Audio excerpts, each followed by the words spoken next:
மத்திய பட்ஜெட்டில் மத்திய அரசு மாற்றாந்தாய் மனப்பான்மையுடன் நடந்து கொண்டிருக்கிறது என்று முதலமைச்சர் மு.க.ஸ்டாலின் விமர்சித்திருக்கிறார். அதனை முக்கிய செய்தியாக நாம் பார்க்கிறோம். கடந்த 3 ஆண்டுகளில் திமுக என்னென்ன முற்போக்கு திட்டங்களை செயல்படுத்தி இருக்கிறது என்பது மக்களுக்கு தெரியும் என்றும் அவர் பேசியிருக்கிறார்.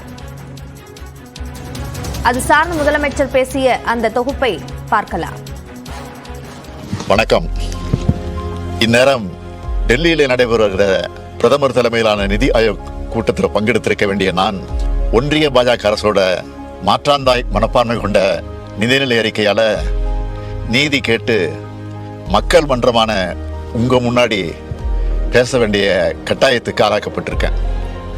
தமிழ்நாட்டில் நடைபெறும் உங்களோட திராவிட மாடல் அரசு கடந்த 3 ஆண்டு காலமா எத்தகைய முற்போக்கு மற்றும் தொலைநோக்கு திட்டங்களை செயல்படுத்திட்டு வருதுன்னு உங்க எல்லாருக்குமே நல்லா தெரியும்.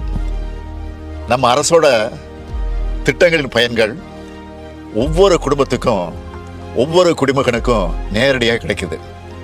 அதனால தான் திமுகவுக்கு வெற்றி மேல வெற்றி குவியுது. நாள்தோறும் திட்டங்கள், மக்கள் மனந்தோறும் மகிழ்ச்சி, இதுதான் நம்ம அரசோட எண்ணம்.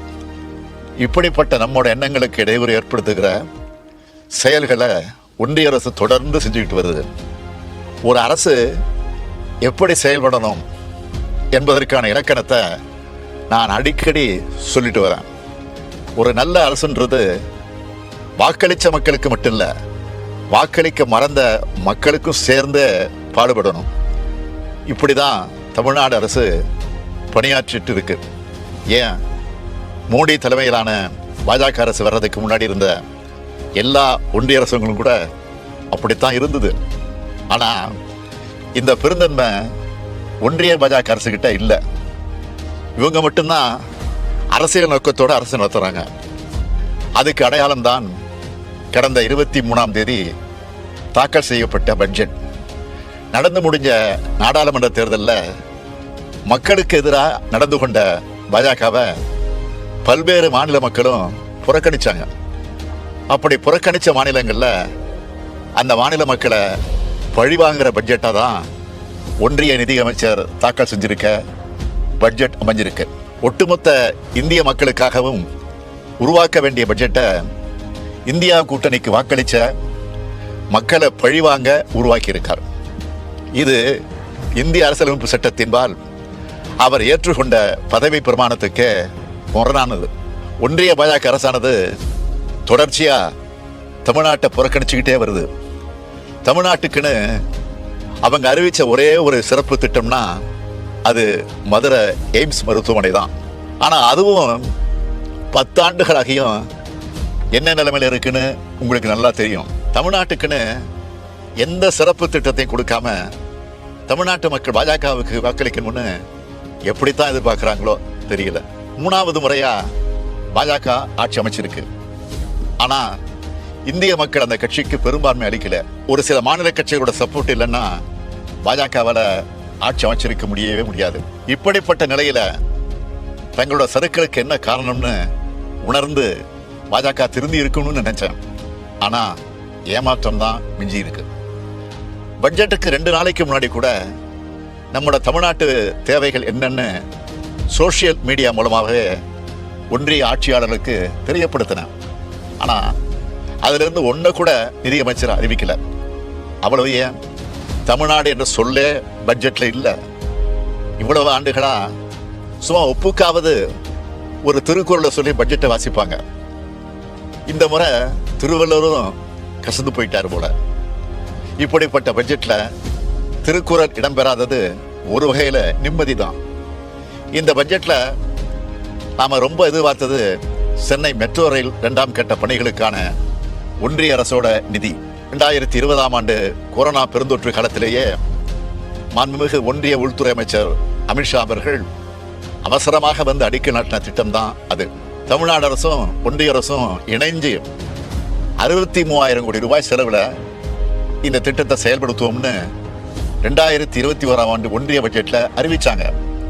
ஆனால் இப்போ தமிழ்நாடு அரசு தான் இந்த திட்டப்பணிகளை முடுக்கிவிட்டு செயல்படுத்திக்கிட்டு இருக்குது. ஒன்றிய அரசோ தன்னுடைய பங்கா ஒரு ரூபாய் கூட விடுவிக்காம வேணும்னே 3 ஆண்டுகளா காலம் தாழ்த்திக்கிட்டு இருக்கு. கேட்டா இது மாநில அரசோட திட்டம்னு நாடாளுமன்றத்திலே பதில் சொல்றாங்க. அப்படின்னா ரயில்வே துறையை மாநில அரசுக்கு கொடுத்துடுவாங்களா?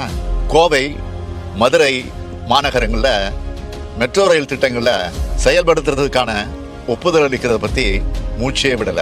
ஆனா கடந்த 3 ஆண்டுகள்ல இதே ஒன்றிய அரசு நம்ம நகரங்களை விட பல சின்ன நகரங்களுக்கான மெட்ரோ ரயில் திட்டங்களுக்கு ஒப்புதல் அளிச்சு நிதி உதவியும் வாரி வழங்கியிருக்கு.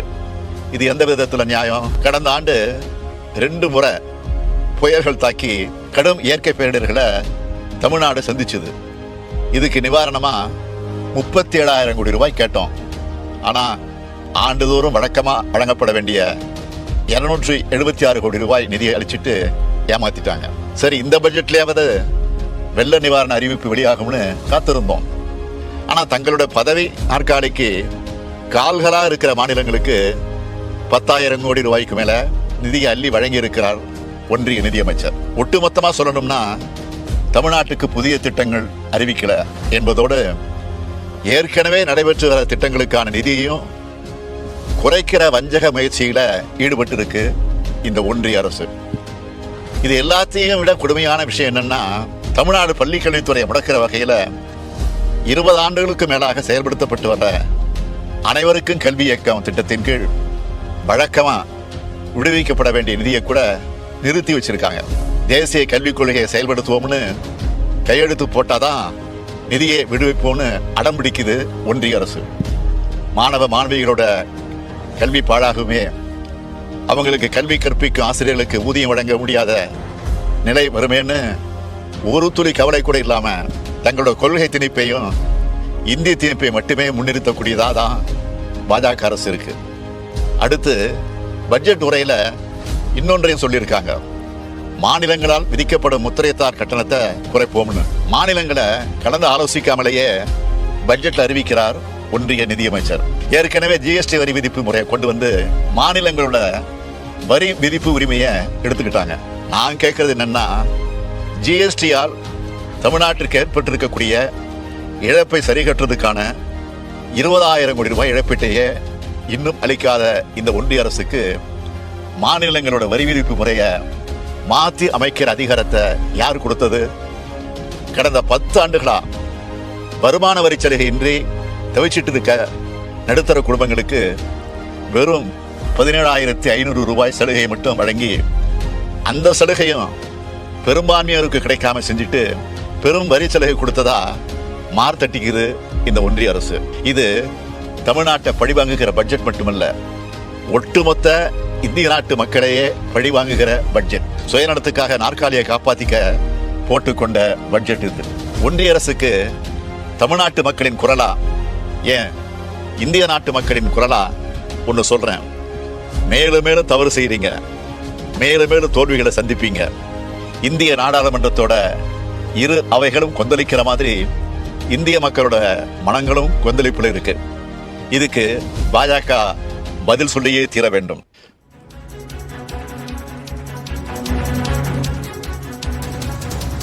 முதலமைச்சர் மு.க. ஸ்டாலின் பேசிய அந்த காணொளியில் மத்திய பட்ஜெட் குறித்த பல்வேறு விமர்சனங்களை முன்வைத்திருக்கிறார். மிக குறிப்பாக நிதி ஆயோக் கூட்டம் புறக்கணிப்பு ஏன் என்பதற்கான விளக்கத்தையும் அவர் கொடுத்திருக்கிறார். வாக்களிக்காத மக்களை பழிவாங்கும் நோக்கத்தோடு இந்த பட்ஜெட் தாக்கல் செய்யப்பட்டிருக்கிறது என்றும் அவர் குறிப்பிட்டிருக்கிறார்.